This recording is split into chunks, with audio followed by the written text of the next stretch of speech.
Баршаңызға қайырлы күн достар, каналыма қош келдіңіздер. Бүгін өте дәмді сүзбелі бәліш дайындаймыз.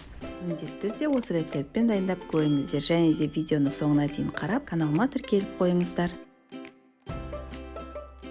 Алдымен қамырды дайындап аламыз. Ол үшін бізге 250 грамм ұн, 20 грамм сары май, 50 грамм шекер, 1 дана жұмыртқа, 1 шай қасық қопсытқыш және де 1 шымшым тұз қажет. Сары майды пышақпен майда бөліктерге бөлеміз. Онымен араластырып, қолымызбен крошка жасайтын боламыз.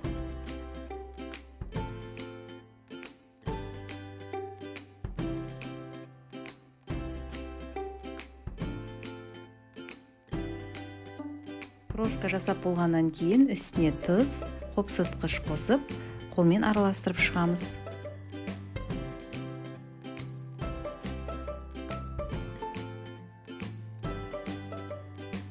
Шекер мен жұмыртқаны араластырамыз.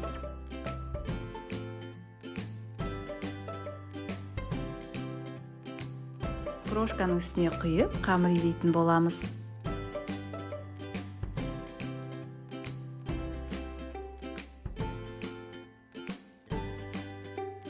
Қамырды целлофанға орап, 30 минутқа тоңазытқышқа қоя тұрамыз. Енді сүзбелі салмасын дайындаймыз.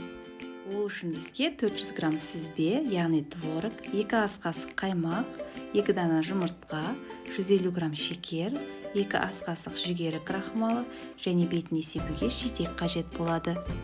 Сүзбеге шекерді саламыз.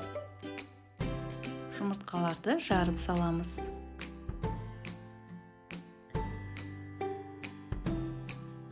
Сосын қаймақты саламыз. Крахмалды салып, блендермен бір келкі болғанша араластырамыз.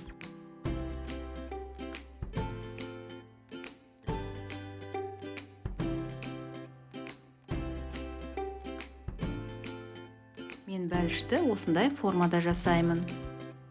Піскенде бәлішіміз жабысып қалмас үшін ішіне ұн сеуіп, барлық жеріне қолмен жайып шығамыз. Тоңазытқыштан қамырды алып, форманың ішіне қолымызбен бір келкі етіп жаямыз.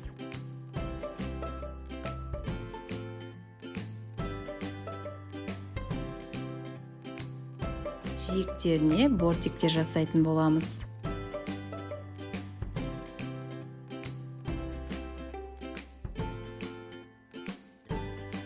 Ортасын шаншықмен тесіп шығамыз. Формамның диаметрі 26 сантиметр. Сүзбелі салмамызды саламыз.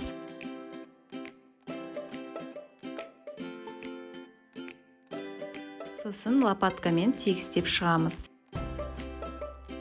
Егер лопаткамен үстінен басқанда тегіс болмай қалса, онда формамызды қолымызбен сілкілеп аламыз. Бетіне жидектерді салып шығамыз.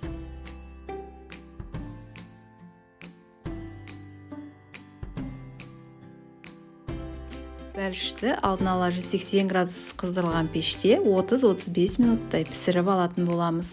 Пешіңіздің ыңғайына қарай бақылап отырыңыз. Біздің сүзбелі бәлішіміз пісіп шықты. Сүзбелі бәліш өте жұмсақ, дәмді болып шықты. Міндетті түрде осы рецепт бойынша жасап көріңіздер. Сіздерге ұнайды деген ойдамын. Видеом ұнаса лайк басып, комментарий қалдырыңыздар. Жаңа рецепттерді жіберіп алмас үшін каналыма тіркеліп, қоңыраушаны басып қойыңыздар. Келесі кездескенше.